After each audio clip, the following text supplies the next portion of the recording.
विद्यार्थी मित्रांनो नमस्कार. ऑनलाईन टीचिंग पद्धतीमध्ये आपणा सर्वांचे हार्दिक स्वागत. इयत्ता 7वी विषय मराठी, धडा 7वा, आजारी पडण्याचा प्रयोग. लेखक आहेत द मा मिरासदार. आज आपण बघणार आहोत आजारी पडण्याचा प्रयोग. या पाठामध्ये मुलाचे आजारपणाबाबतचे विचार व त्याचे दवाखान्यातील वागणे याचे मार्मिक व विनोदी वर्णन जे द मा मिरासदार एक विनोदी लेखक आहेत त्यांनी या ठिकाणी केलेले आहे. मी धडा वाचणार आहे, सर्वांनी त्या ठिकाणी लक्ष द्यायचं आहे. बघा, पाठाचा थोडक्यात परिचय सांगतो. आजारी पडणाऱ्या माणसांची खूप मजा असते.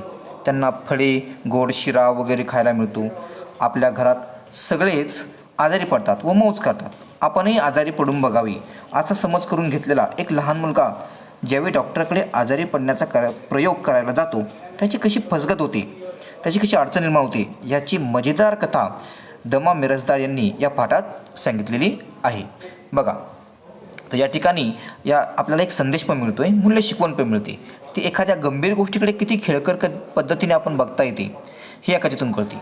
लहान मुलांच्या मनात दडलेल्या सुप्त भावना ज्या असतात त्या विनोदी शैलीने उलगडण्याचा यशस्वी प्रयत्न या ठिकाणी द मा मिरासदार यांनी या कथेतून केलेला आहे. तर चला आपण धडा वाचूया. आपण एकदाही कधी दुखणेकरी नव्हतो ही गोष्ट त्या मुलाच्या ध्यानात आल्यावर त्याला फार मोठी लाज वाटली. बघा, छे, निदान एखादा दुसऱ्या वेळी तरी आपण आजारी पडायचं होतं. टायफॉईड, क्षय, निमोनिया असली मोठमोठी गोड दुखणी राहू द्या बाजूला, पण थंडी, ताप, खोकला, पडसं यापैकी काहीतरी माझ्या वाटेने यायला हवे होते असं त्या मुलाला नेहमी वाटायचं. बघा, निदान पोटदुखी तरी यायला पाहिजे, डोकेदुखी यातले तरी काहीतरी आपल्या स्वतःच्या मालकीची एकही औषधाची बाटली अजून असू नये, एखादी साधे इंजेक्शन माझ्या वाटणीला येऊ नये. हे काय असं त्या मुलाच्या मनामध्ये विचार चाललेला होता. मग त्यांच्या घरामध्ये नेहमी कोणतरी आजारी पडायचं. त्या मुलाच्या घरामध्ये कोणी नेहमी आजारी पडायचं. बघा, आई नेहमी खोकायची, बाबांना दर 8 दिवसांनी पडसं यायचं. पडसं म्हणजे सर्दी. दादा कॉलेजात जात असला तरी त्याचे अंग नेहमी दुखायचे. कधीकधी ताईचे हात दुखायचे, पाय दुखायचे. तीही गादी टाकून झोपायची. सगळ्यांची औषधे मोठी कशी छान असायची. आता औषधं कोणती असायची बघा, संत्री, मोसंबी, सफरचंद, खडीसाखर, बेदाणा, पेढे यांचा गोड औषध यांचा सारखा मारा चाललेला असायचा. मग 4 दिवस आजारी पडून अशक्तपणा आला म्हणजे घरी गावरान तुपाचा शिराही रोज व्हायचा. हा सगळा प्रकार पाहून आपण आजारी नाही या गोष्टीचे त्या मुलाला अत्यंत दुःख होऊ लागले. बघा, जे पदार्थ ही सगळी मंडळी आजारी म्हणून खात असत ते औषध या नावाखाली मोडत असत. त्यामुळे त्यांना हात लावायची त्या मुलाला काय होती, सक्त मनाई होती. म्हणजेच काय होता, विरोध होता. म्हणजे तो त्या औषधांना हात लावू शकत नव्हता. मग ते औषध कोणते होती, संत्री, मोसंबी, सफरचंद, खडीसाखर, बदाम, काजू, पिस्ते यांना तो हात लावत नसे, त्याला ती सक्त मनाई असायची. बघा, मग ही औषधे आपणही बरोबरीने घ्यावीत आणि त्यांच्या दुःखात सहभागी व्हावे असे त्याला वाटू लागले. बघा, त्याला वाटलं आपण कामही बरोबरीनं करतो, अभ्यासही बरोबरीनं करतो, मार्कही चांगले मिळवतो, प्रत्येक कामात आपण बरोबरी करतो, मग आपण घरातलं दुखणं का वाटून घेऊ नये. बघा त्याचे विचार. मग या विचाराने त्याला काही सुचेना. घरातल्या माणसांचा त्याला फार मोठा राग येऊ लागला. त्या मुलाला त्यांचा स्वार्थीपणा पाहून मी अगदी चिडून गेलो असं त्या विद्यार्थी काय झाला, चिडून गेला. ती मंडळी स्वतःच इतक्या वेळा आजारी पडत होती की त्याच्या वाटणीला कोणतेच आजारपण येत नव्हतं. ते काही नाही, आपण आजारी पडून डॉक्टरांकडून औषध आणायचेच असे शेवटी त्याने काय केलं, ठरवून टाकलं. त्या मुलाने ठरवलं असं काही नाही, मी यांच्या दुःखात सहभागी व्हायचं आहे आणि मला आता आजारी पडायचं आहे, त्यामुळं मी आता डॉक्टरकडून जाणार आणि औषध घेणार असं त्याने मनोमन ठरवलं. मग नेहमीप्रमाणे त्याने काय केलं, 3-4 बाटल्या घेतल्या आणि डॉक्टरांकडे गेला. चड्डीच्या खिशामध्ये स्वतःची एक बाटली ती काय केली, वेगळी घेतली. बघा, दवाखान्यात फार गर्दी होती. खूप माणसे आली म्हणजे त्या ठिकाणी काय होतं, त्याला फार बरं वाटायचं. बघा, आता कुणाला कुठे आनंद येतो सांगता येत नाही. मग तो दवाखान्यात गर्दी होती, तिथं खूप माणसं यायची. मग त्या माणसं असल्यामुळे त्याला फार बरं वाटायचं. बघा, कारण त्यामुळे बराच वेळ त्याला काय व्हायचं, त्या ठिकाणी त्याचा टाईमपास व्हायचा. म्हणजे दवाखान्यात त्याला त्या ठिकाणी बसता येत होतं. शिवाय बसलेल्या माणसांच्या चेहऱ्यांकडे त्याला बघता येतं. आणि मग या ठिकाणी बसलेले जे माणसं असायची त्यांच्याकडे काय व्हायचं, त्यांना तो बघत बसायचा, चेहऱ्याकडे बघत बसायचा. काय छान दिसतात एक एक लोक, तो असा विचार करत बसायचा. हळूच तो खुर्चीवर जाऊन बसला आणि लोकांकडे टकामका बघू लागला. बघा तो मुलगा. काही लोक आजार असल्यामुळे कणत होते. कन्या माहिती आहे सर्वांना. कुणी इंजेक्शन घेऊन बसले होते. आपल्या दंडावरल्या त्या पिवळ्या डागाकडे मोठ्या हुशारकीने पाहत होते. त्यांच्याकडे पाहून त्या मुलाला त्यांचा फार हेवा वाटू लागला. हेवा वाटणं म्हणजे काय काय म्हणे, मत्सर वाटणे, असूया वाटणे, द्वेष वाटणे, राग येणे. मग हळूहळू हळूहळू त्या दवाखान्यातील लोक निघून गेले. मग त्याने हळूच बाटली काढली, डॉक्टरांच्या टेबलावर सरकवली आणि डॉक्टरांना तो म्हणाला, काय म्हणाला बघा, डॉक्टर मला बरं वाटत नाही हो, मलाही औषध हवं आहे. बघा डॉक्टर, आपण आत्ता जर या परिस्थितीमध्ये दवाखान्याचं नाव जरी घेतलं तर आपल्या अंगाला काटा येतो, आपण भीती निर्माण होते. परंतु त्या मुलाला काय होतं, त्याला बरं वाटत नाही, मला आजारी पडायचं आहे, म्हणून डॉक्टरांकडे बाटली घेऊन गेला. आणि बाटली घेऊन गेल्यानंतर तो डॉक्टरांना सांगू लागला, मला बरं वाटत नाही हो, मलाही औषध द्या. असं मग ये इकडे बघू, आपण तुला तपासू, असं डॉक्टरांनी त्याला सांगितलं. मग डॉक्टरांनी त्याला काय केलं, खाटेवर झोपायला सांगितलं. बघा या चित्रामध्ये आपल्याला दिसतंय, खाटेवर झोपायला सांगितलं. मग काय सांगता बघा, त्या गुलगुलीत खाटेवर झोपताना त्या मुलाला अशी मजा वाटली म्हणता, इतक्या वेळा आपण दवाखान्यात आलो पण या खाटेवर पडायचं सुख कधीसुद्धा आपल्या वाट्याला आलं नव्हतं. असं त्या मुलगा विचार करू लागला, किती वेळेस मी दवाखान्यात आलो, ताईबरोबर आलो, आईबरोबर आलो, बाबांबरोबर आलो, भावाबरोबर आलो, पण या खाटेवर झोपायचं सुख वेगळंच आहे. आता डॉक्टर ती छान नळी आपल्या छातीवर पोटावर लावतील, तपासतील, कदाचित मला इंजेक्शनसुद्धा देतील, नाही कुणी म्हणावे, चांगला योग आलेला आहे. मग कसलं तरी औषध बाटलीत भरून देतील. आ हा हा, आपल्यालाही स्वतंत्र बाटली मिळायची तर एकूण. दादाची आणि ताईची साईट नको काय एवढी, म्हणजेच काय, ताई आणि दादालाच बाटली, मग मला का नाही, त्यांची साईट असायची, त्यांचाच रुबाब असायचा, मग मलासुद्धा डॉक्टर देणार, असं तो विचार करू लागला. बघा आनंदाने तो मुलगा खाटेवर लोळत होता. तेवढ्यात डॉक्टर खोलीत आले.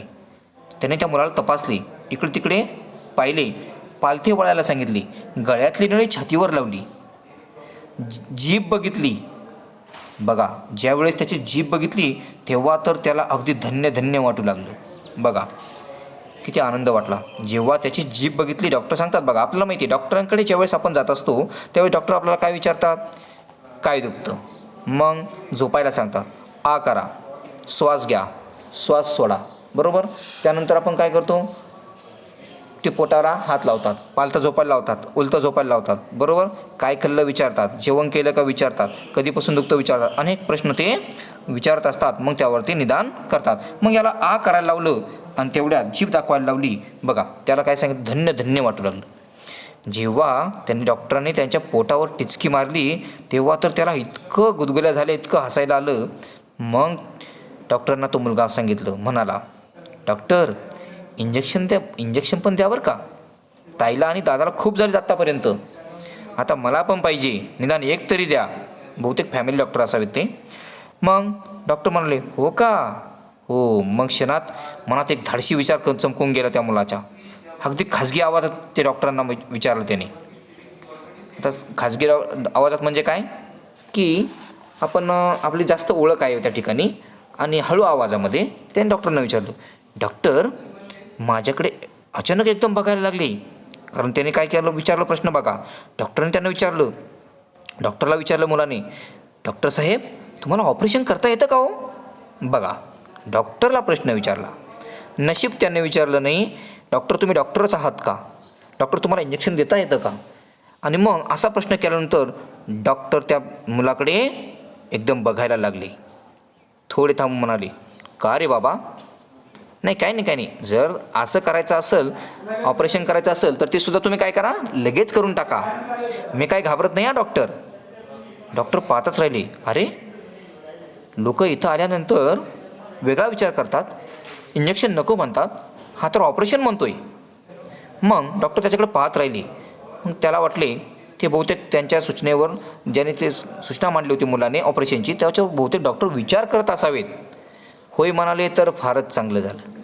ऑपरेशन केलेच नाही तर मग कसं काय विचारता, ऑपरेशन जर केलंच तर मग त्याला असा आनंद होईल. बघा तसाच पळत पळत घरी जाईन, सगळ्यांना ऑपरेशन दाखवीन, म्हणजे बघा त्या मुलाला आनंद कसा होता, कारण पूर्वी बघा आपण लहानपणी जर आपल्या पप्पांनी आई मम्मीने किंवा आपल्या घरामध्ये जर आपण नवीन कपडे वगैरे घातलो तर आपण सर्व काय करायचो, आपल्या गल्लीतून वगैरे आपण त्या ठिकाणी जात असायचो. हे बघा मला नवीन कपडे घेतले, मला नवीन सायकल घेतली, मला नवीन शूज घेतले. आपण नवीन गोष्टी असल्या की आपण लगेच सांगायचो आणि कोणी हात लावला की त्याला सांगायचो काय, हात नको लावू, नवीन आहे. बरोबर. त्याच पद्धतीने जर आपल्याला एखाद्याला आपल्या बोटाला हाताला जर लागलं तर आपण लंगडत चालतो किंवा रडत चालतो. मग त्या ठिकाणी आपल्याला असं वाटतं की आपण किंवा सर्वांना दाखवत येतो, हे बघा मला इतकं लागलं, हे बघा मला इतकं लागलं, असं. बरोबर. मग पण डॉक्टर थंडपणे म्हणाले, बरं आहे, आता असं कर, तू आता जरा खाली उतर. मग तो थोडा नाखुशीनेच खाली उतरला.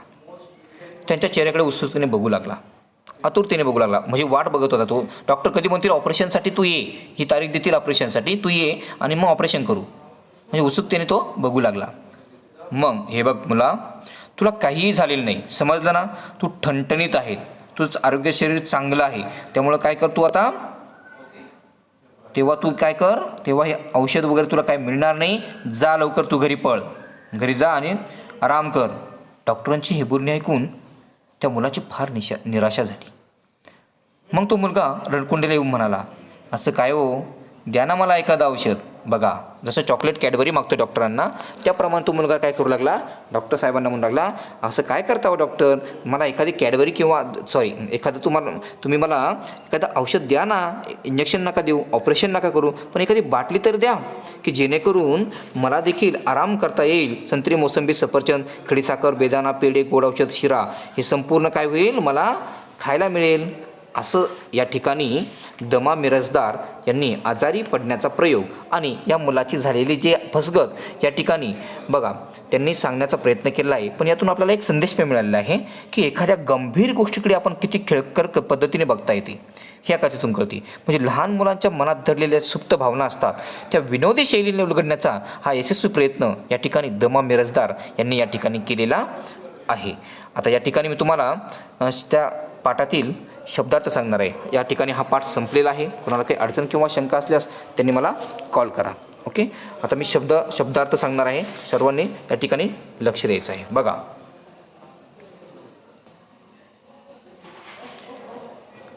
लाज वाटणे, शरम वाटणे, पडसे म्हणजे सर्दी, बेदाणा सुकामेवा, स्वार्थीपणा म्हणजेच स्वतःचा विचार करणे, कन्ने म्हणजेच वेदना होणे, अशक्तपणा दुबळेपणा, गुलगुलीत मऊ मुलायम, ऐट तोरा रुबाब.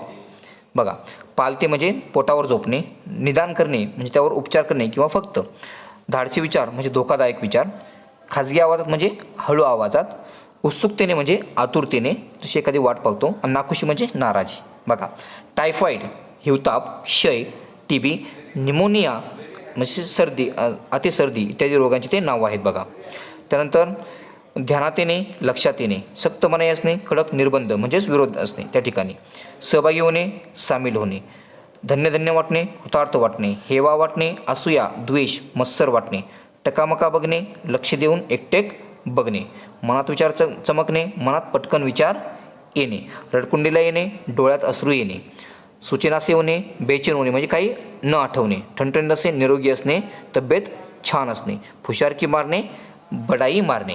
असं या ठिकाणी हा जो धडा आहे या ठिकाणी संपलेला आहे. आता पुढच्या भागामध्ये आपण या धड्याचे प्रश्न उत्तर आपण बघणार आहोत. त्यानंतर त्याच धड्यातील प्रश्न उत्तर झाल्यानंतर आपण जाहिरात आणि तेही आपण या ठिकाणी बघणार आहोत. ओके. तोपर्यंत सर्वांना नमस्कार, धन्यवाद.